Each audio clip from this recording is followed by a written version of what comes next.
Apa itu tirani matahari terbit? Adakah yang tahu? Tirani matahari terbit adalah istilah yang merujuk pada gaya penjajahan Jepang di Indonesia yang dinilai sangat kejam.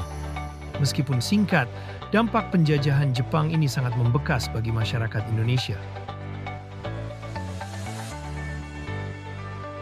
Setelah tahu apa itu tirani matahari terbit, yuk kita susun agenda penelitian kita hari ini.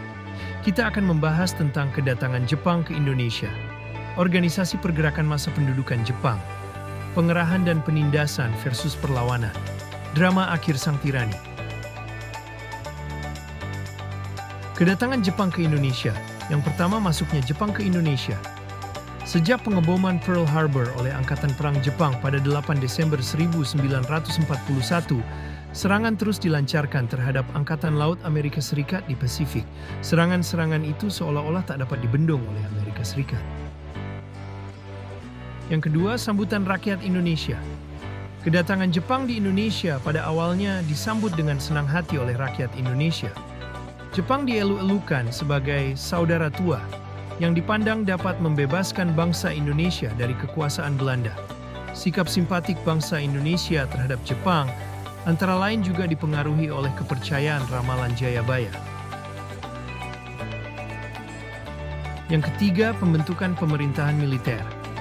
Di seluruh kepulauan Indonesia bekas Hindia Belanda itu, wilayahnya dibagi menjadi 3 wilayah pemerintahan militer. Militer Angkatan Darat, yaitu Tentara ke-25, Tomishudan, untuk Sumatera. Pusatnya di Bukit Tinggi. Pemerintahan militer Angkatan Darat, yaitu Tentara ke-16, Asamushudan, untuk Jawa dan Madura. Pemerintahan militer Angkatan Laut, yaitu Armada Selatan Kedua, untuk daerah Kalimantan, Sulawesi, dan Maluku. Yang keempat, pemerintahan sipil. Untuk mendukung kelancaran pemerintahan pendudukan Jepang yang bersifat militer, Jepang juga mengembangkan pemerintahan sipil. Pada bulan Agustus 1942, pemerintahan militer berusaha meningkatkan sistem pemerintahan, antara lain dengan mengeluarkan UU Nomor 27 tentang aturan pemerintahan daerah dan dimantapkan dengan Undang-Undang Nomor 28 tentang pemerintahan Shu serta Tokubetsushi. Organisasi pergerakan massa pendudukan Jepang. Yang pertama, organisasi yang bersifat sosial kemasyarakatan. Gerakan 3A. Untuk mendapatkan dukungan rakyat Indonesia, Jepang membentuk sebuah perkumpulan yang dinamakan Gerakan 3A. Perkumpulan ini dibentuk pada tanggal 29 Maret 1942. Sesuai dengan namanya, perkumpulan ini memiliki 3 semboyan, yaitu Nippon Cahaya Asia, Nippon Pelindung Asia, dan Nippon Pemimpin Asia. Kemudian Pusat Tenaga Rakyat, Putra. Gerakan 3A dinilai gagal oleh Jepang. Kemudian Jepang berusaha mengajak tokoh pergerakan nasional untuk meningkatkan kerjasama. Jepang kemudian mendirikan organisasi pemuda. Berikutnya, Majelis Islam Ala Indonesia. Berbeda dengan pemerintah Hindia Belanda yang cenderung anti terhadap umat Islam, Jepang lebih ingin bersahabat dengan umat Islam di Indonesia. Jepang sangat memerlukan kekuatan umat Islam untuk membantu melawan sekutu. Oleh karena itu, sebuah organisasi Islam Niai yang cukup berpengaruh pada masa pemerintah kolonial Belanda mulai dihidupkan kembali oleh pemerintah pendudukan Jepang. Pada tanggal 4 September 1942, Niai diizinkan aktif kembali. Jawa Hokokai. Tahun 1944, situasi Perang Asia Timur Raya mulai berbalik. Tentara sekutu dapat mengalahkan tentara Jepang di berbagai tempat. Hal ini menyebabkan kedudukan Jepang di Indonesia semakin mengkhawatirkan. Oleh karena itu, Panglima Tentara ke-16, Jenderal Kumai-Kichi Harada, membentuk organisasi baru yang diberi nama Jawa Hokokai, Himpunan Kebaktian Jawa.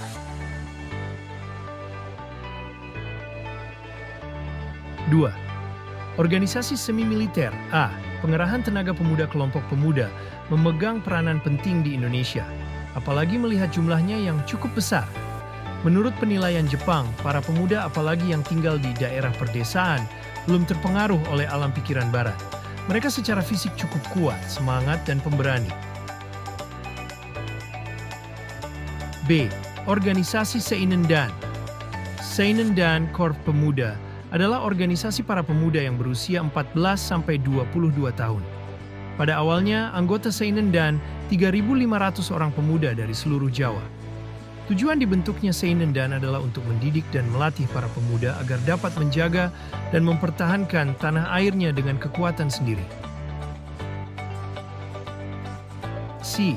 Keibodan. Organisasi Keibodan, Korps Kewaspadaan, merupakan organisasi semi-militer yang anggotanya para pemuda yang berusia antara 25-35 tahun. Ketentuan utama untuk dapat masuk Keibodan adalah mereka yang berbadan sehat dan berkelakuan baik. Barisan Pelopor. Pada pertengahan tahun 1944, diadakan rapat Chuo Sangiin, Dewan Pertimbangan Pusat. Hizbullah.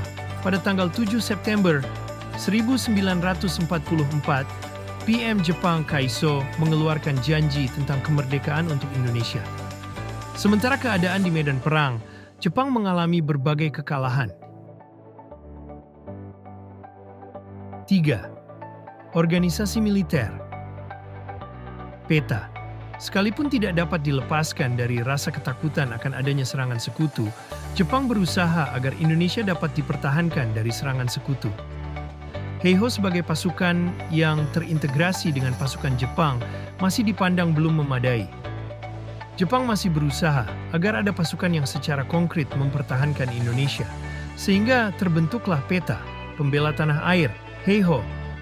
Heiho, pasukan pembantu, adalah prajurit Indonesia yang langsung ditempatkan di dalam organisasi militer Jepang, baik Angkatan Darat maupun Angkatan Laut.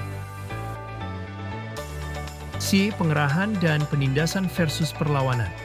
1. Ekonomi perang. Selama masa pendudukan Jepang di Indonesia diterapkan konsep ekonomi perang. Artinya semua kekuatan ekonomi di Indonesia digali untuk menopang kegiatan perang.